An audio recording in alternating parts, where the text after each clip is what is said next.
Welcome, Erica. Thanks for having me, Trisha. It's a pleasure to be here. Thanks. I am here today with Erika Krouse. She is, they're calling it a literary true crime book. Tell me everything. I know you can't tell me everything, but hopefully you can tell me a lot. I hope to. Well, do you want to jump in and give us the premise behind the book? Sure. The book is about my first case as a private investigator, and I was kind of a rookie, and I kind of got assigned to this huge Title IX sexual assault case. It was actually the first Title IX sexual assault case in history ever, but I didn't really know what I was doing. So the book is about finding my way through the job, finding my way through that case, and also navigating my own personal history with sexual violence as I'm investigating a sexual violence case. Oh, wow. I can't even imagine like the emotional weight of doing that. It was a lot, I'll tell you. It was a strange 5-year period in my life. I never thought I'd write a memoir. I was never like, oh, I think I have a memoir in me. But when I look at that 5 years, I was like, well, this is a book. It's a story. So So you were employed by a police department then? no, I was employed by a lawyer, and I met the lawyer by chance in a bookstore. Like we were both in the same bookstore, and he just started telling me about his life, and then was kind of appalled that he was doing that. And I was like, oh, it's okay, everyone does that. And then he saw opportunity to sort of use that in his practice. So he hired me on the spot as a PI, and I said, I have no experience. And he said, perfect. So I kind of fell into this weird job that I'd actually always wanted to do. I'd always wanted that job, but I never thought I could do that. I didn't have any training. Well, so tell me about that. Was it online research? Was it in-person research? What were you doing? So, the conception of private investigation is pretty different from what it really is, right? We have this idea of like lurking in corners, and you got your camera with a super telephotic lens or whatever, the hat and the trench coat. It's really not like that. A lot of what you do is online, just looking up information. But it's more than just looking up information. You have to be able to cross reference a lot of stuff together at one time. So that's sort of the like special skill of looking things up. But PIs often don't have many more resources than any other person, right? They just have to sort of put this together with this, with this to create a picture. Um, and then the biggest part was interviewing. So I was tasked with finding people who, so the case revolved around a party where a woman was sexually assaulted by a group of college football players and recruits who would, I think had come to the party to sort of entice the recruits to come to the school. Like, oh, if you come to school, you're going to get laid, and then so I had to find people who had been to the party, who had seen things, and also as the case grew, other survivors of sexual assault, other people who had been assaulted by members of the football team or impacted, harassed, those kinds of things. So we could build this case of a culture that you know discriminated against women, basically. Wow, it sounds amazing. And what was your prior history? Like you said, he didn't know you at all. He just hired Oh, you, but yeah, I he had just no like you history. had a good rapport. What did you do for a job before that? Oh, I did every job. I did everything from dishwashing to teaching at the same college that was investigating. So I think I list in the book. I have this long list of jobs I'd done, and it's like this. I mean, it's everything. I read tarot cards in the street. I mean, I had done everything you could possibly think of. So again, I didn't have training. I didn't have that specific training, but I don't know if it's one thing I'm kind of learning is it's not the sort of thing that you would learn in a school or learn in anything but on the job training. Really, it's something that I think you get through that experience of interacting with people, asking them a lot of questions, much like your job, right now, like, you know what I mean? Like, there's no podcaster school, there's no how to interview people school. Although there probably should be, but because it's kind of interesting, I think, there's a lot to know. So I think I don't know if even if I had training, I don't know if it would have been the best thing, honestly, because I think in some ways being thrust into this scene was gave me the freshness of perspective that I sometimes needed. Now, that's not to say I didn't screw up a lot, and I did. I really did. Well, tell me how you decided to write about it. Well, that was interesting.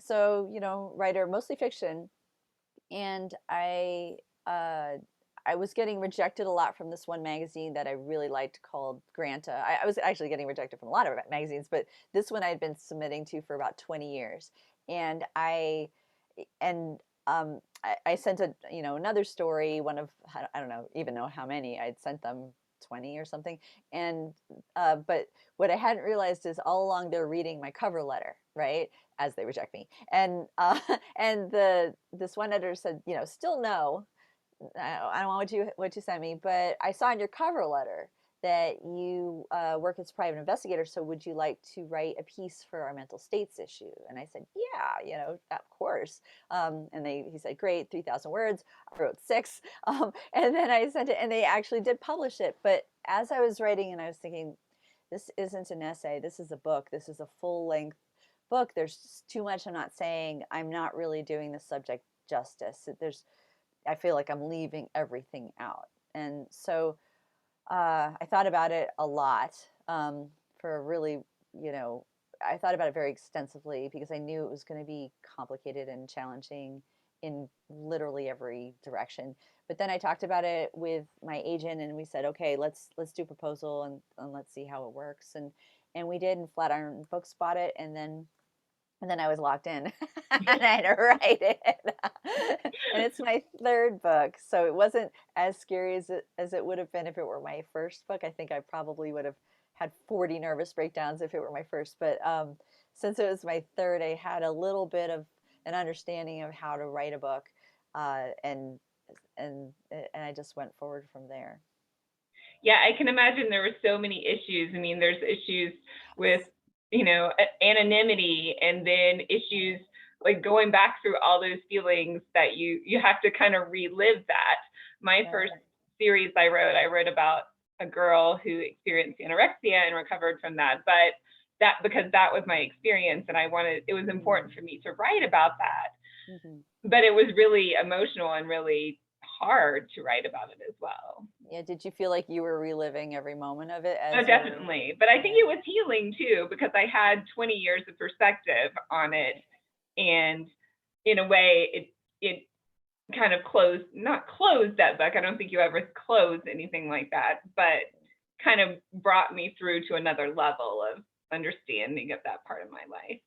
Yeah, I think it's sort of like, when you have a traumatic experience like you did, or series of experiences or period, right? That becomes, you think of it and that's what you think of, right? And then you write about it, and it becomes this kind of triangle in a way. You're no longer thinking of that experience, you're thinking of the experience of writing about it too, right? So it kind of transforms into this other thing that's actually creative and liberating and honest, right? And instead of the original experience often has a lot of secrecy and hiding and shame, right? But when you kind of come into the light and say, hey, this is a thing that happened, right? This is, and you really are true to that experience, you're turning the shame into openness, you're turning the, the secrets into honesty. And I think it's a beautiful thing. I mean, do you feel better now? Do you feel like, you can't ever feel healed, right? But do you feel like you're in the process of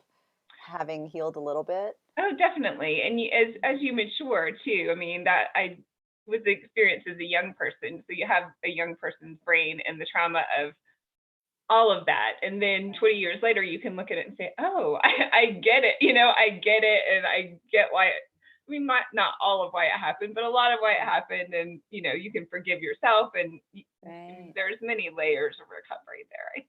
Right, right.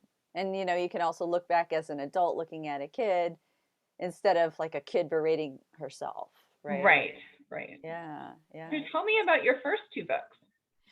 So my first book is a collection of short stories called "Come Up and See Me Sometime," and that was a long time ago. And don't tell anyone. Like it was like way too long ago. And then it took me a really long time to write my second book, uh, which is called Contenders, and it's a novel. So, and that was published in 2015. So not quite as big a lag between that one and this one, but it still takes so long, it just takes so long to write a book. It does. It takes a long time. Yeah. Tell me about your process of writing. I'm guessing you had a pretty good outline before you started Tell Me Everything. Trisha, my outline was 100,000 words, which if you don't know what that is, it's like, anyone else doesn't know what that, you know what it is, but it's like, that's 400 pages. So it was very long. And it wasn't all my writing. It was, there were, I had to really be accurate about the case, right? I couldn't slip up on this. And because there's documented public record, and also with sexual assault, it's such a hot button topic. People will nitpick. They'll say, oh well, she was wrong about that, means she was lying about the whole thing. So I had to be very, very accurate. So I had all these court cases in my outline, and I had all these all my work documents, and I had all these newspaper articles from every source, and I had to investigate, like, well, this one says this, but this one says that, why? And so I the research was just bananas. So I was all over the place with the research, and it took the outlining itself took, and I have very long work weeks, so this might not be that telling, but it was 2 months of just all I did was outline for 2 months, and gather sources. So that, and again, like I work very long days, and I have very long writing work weeks. So probably it would be, I don't know, at least 5 or 6 for like someone who was normal.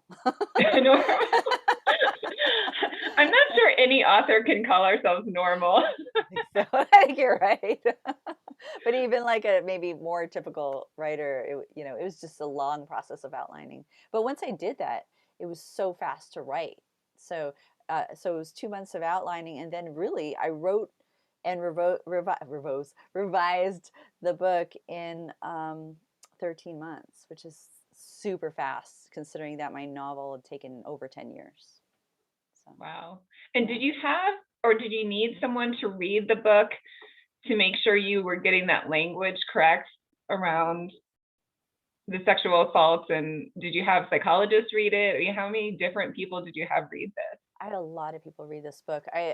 So I belong to 2 writers groups, and one of the writers groups, this is a really cool.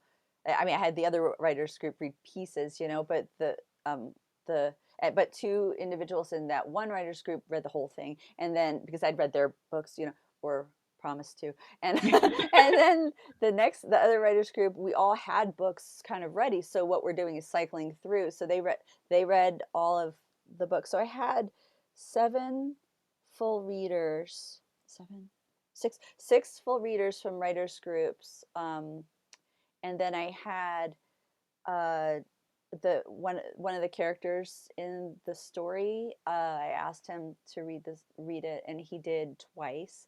And he said no, no, yes, no, no, that kind of thing, and that was really super helpful.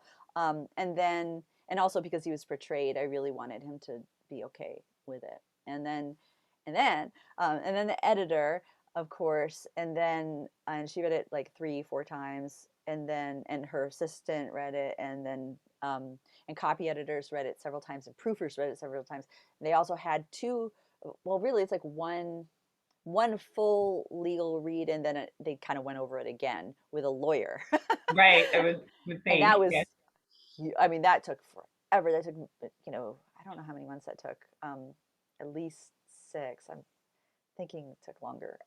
So this book has been like, it's like if I look and I'm like, did anything survive? Like, like I'm amazed there are words in here because everything has been scrutinized because the impact can be high on somebody. You really don't want to, you want to do as little harm as possible and you want to do as much good as possible.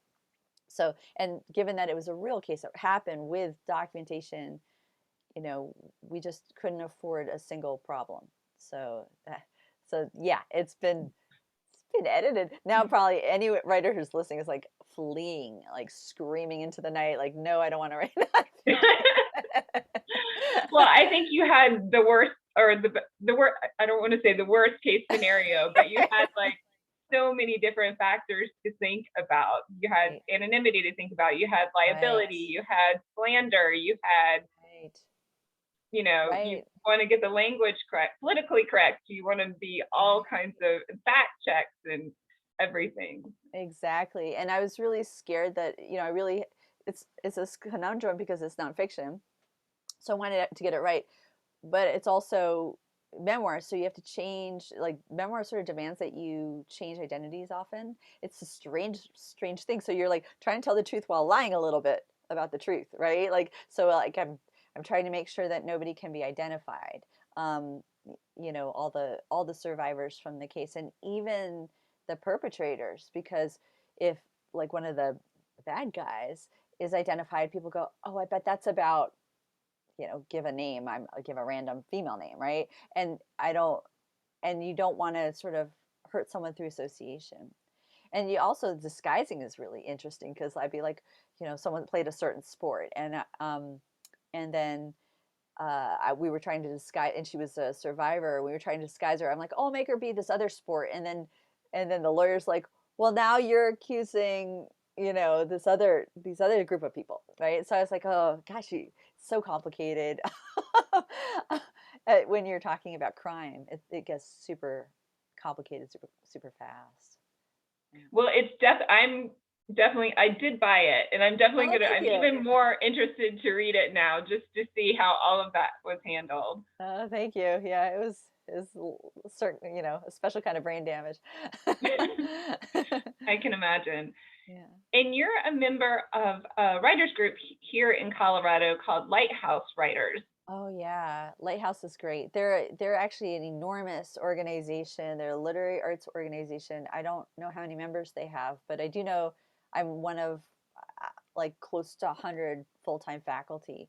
So they have a lot of classes in the not just locally but also on Zoom, and it's a really good resource for people who say they don't want to go get an MFA, they don't want to move, they don't want to spend, it's like $50 to $150,000 now, to get an MFA. So they say they don't want to do that kind of an academic program, but they want to learn how to do creative writing in a better way. They can take classes that range from novice to super advanced. So it's a really wonderful place, and it's a great place to work. I mean, I love teaching there. My students are amazing because they're adults and they have lives, and they have a lot of experience in the world, and that's what they're writing about, even if it's fiction or nonfiction.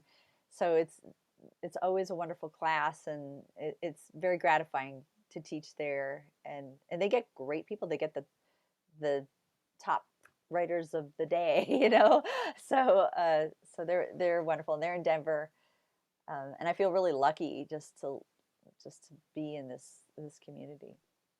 Yeah, I've taken a couple of courses. I took the screen, I think it was like a hero's journey from the screen perspective, like analyzing how movies did the plot of a hero's journey and how Oh, you could cool. adapt that to writing. That was several years ago. I'm Do you trying know to the think. instructor? Was um, it? she was from Oh, the film industry, so yeah, I would have to go look up her name. uh-huh. But yeah, and I've taken several other classes during the pandemic, and the Zoom was amazing. It because it was interesting because I've talked to a lot of people, new authors, who were like, yes, finally during the pandemic I started writing, Right. but it seemed to me that the authors that were already writing didn't write as much during the pandemic. And that's what I experienced. Like, Yeah. and maybe it was I didn't feel comfortable doing the same thing, or I needed to do something different. And to me, something different was not writing. But when I wanted to get back into it, like I go back and take a course, and I took 2 or 3 courses over that year just to re-engage and re-inspire and get myself back on track.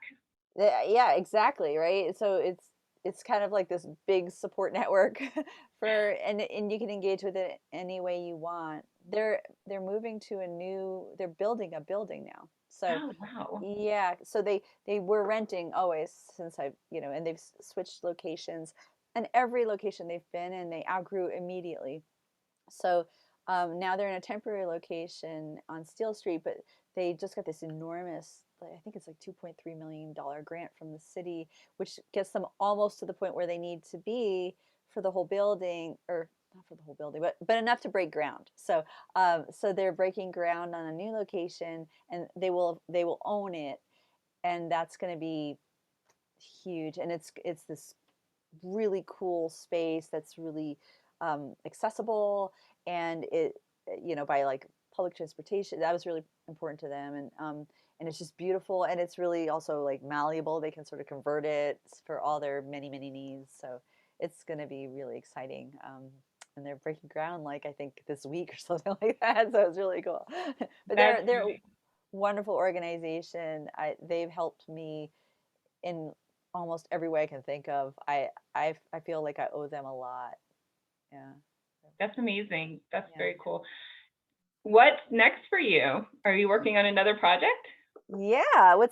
This so this book originally I was like, well, okay, I'll write a memoir if it gets my short story collection published, because you can never get a short story collection published. It's really hard. So I was like, okay, well, I'll write this memoir, and that'll be like my, the thing I do for this other baby I have, right? But but of course, it just took on its own life, and I kind of fell in love with It's almost like, yeah, I don't know. I fell in love with a new baby, but but it's a two-part of a two-book deal. So I'll deliver on the short story collection. The only problem is whenever you write a new book, you get better. I mean, that's a good thing, right? But now I look at some of those stories, I'm like, oh my God, I hate that story, right? So I have to rewrite. I not rewrite, but I have to write some new stories for that. So I'm gonna be a little late. Um, I will tell your editor or your agent or whoever. I shouldn't be telling. Hopefully they'll forgive me. And then after that, it's a novel. And then after that, here be dragons. Fine. Can you tell us what your novel is about, or is that like a secret as well? I don't talk about things until I'm actually almost done with them, because it's almost, yeah, it's because it's like talking about it can replace doing it. If you talk about it too much, then then you don't need to do it.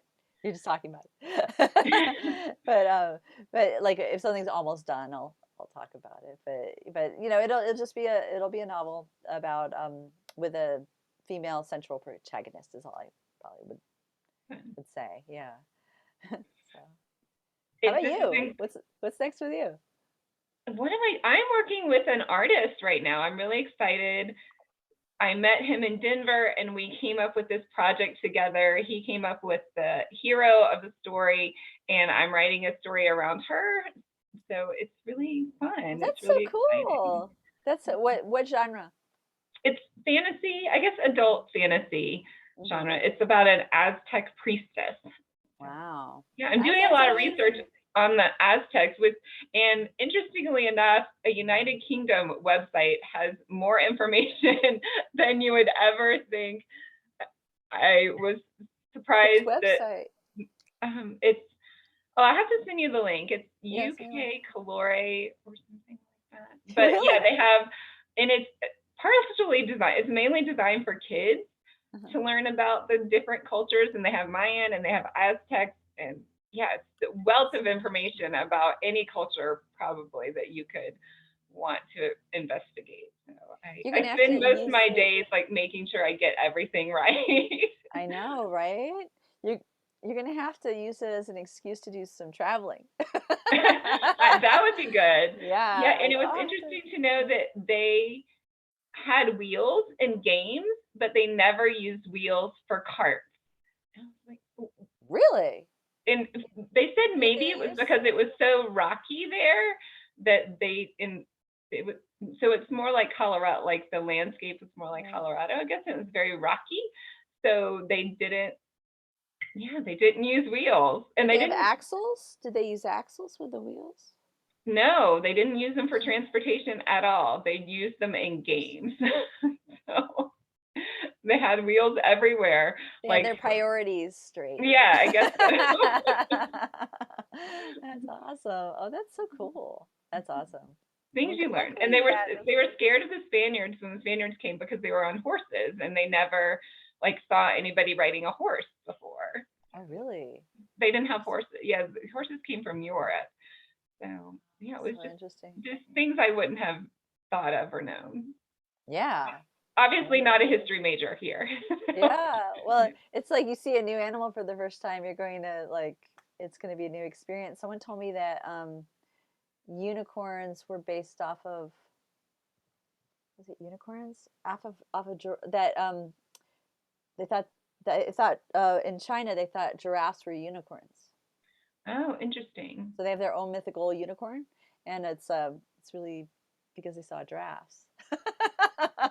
So it's like a new species can feel like magic or like a dragon, it's like, can be based off of a lizard, and oh, so interesting. Right. Well, I mean, giraffes are definitely different. Like, there's nothing else that looks even similar to a giraffe. Right.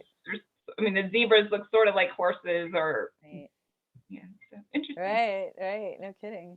Yeah, Lots so of cool. tidbits here. Well, thank Yes. you so much for being here. This is Erika Krouse Thank again, you. and her book is Tell Me Everything. You want to hold up the cover again? I Oh, love the sure. cover. Thank you. And And thank tell you us, for having me here, yes, Trisha. It's wonderful talking with you. and tell us where we can find you in your book. Well, it should be available. I know that there's supply chain issues with stores, so it's in some stores. It's sold out of some stores, but it's always online, bookshop, Amazon kind of places. I know it's available there. And yeah. And if And it's what not at is your local bookstore, you can ask and they'll order it. and what is your website so we can follow Sure. you? It's my name, erikakrouse.com. It's well, it's this ErikaKrouse. Everyone Great. spells it wrong though. So, How did they spell it, with an A instead of an oh, O, they spell maybe? it every way. Like yeah, I have a list of ways I could tell you they spell it. But yeah. I have a Polish name, so that's why it's not on the screen. I know. I saw that name. I was like, oh my gosh, that's such an interesting name. Yeah. How do you Well, pronounce your last name? my married last name is Brostovich. Rostovich. Okay. I was Yes. wondering how. Yeah. You can't look at it and say it, so. It's like the sun. You can't look directly at it. Awesome. Well, thank you again, Erika. It was great to have you. Thank you so much, Trisha. Bye. Bye. Thank you.